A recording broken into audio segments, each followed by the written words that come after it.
ဒါကတော့ New Year မှာရတာတဲ့လက်ဆောင်လေးပါသူက G shape humidifier ပေါ့နော်အရောင်လေးကတော့အဖြူရောင်လေးပြီးတော့သူကမီးဘေးနားမှာလည်းမီးရောင်စုံလေးတွေရှိပါတယ်ကိုကြိုက်တဲ့မီးရောင်ကိုလည်းပြောင်းချင်ရင်ပြောင်းလို့ရပါတယ်ပြီးတော့သူရဲ့နောက်ထပ် function တစ်ခုကတော့ Bluetooth ပါတာပေါ့နော်ဟုတ်ကိုကြိုက်တဲ့ Bluetooth music လေးနားထောင်ရင်းနဲ့ဒီရေကြတာလေးကိုလည်းခံစားလို့ရပါတယ်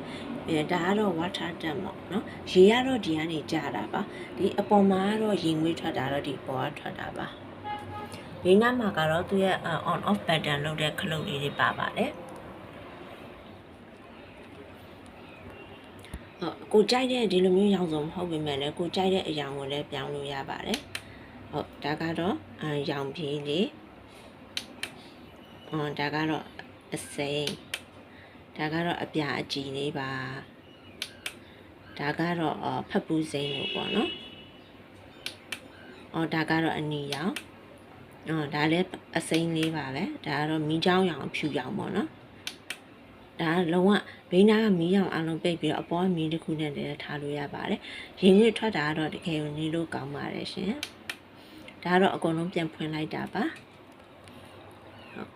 ဒါ G shape anti gravity humidifier ပါ New Year present လေးပါ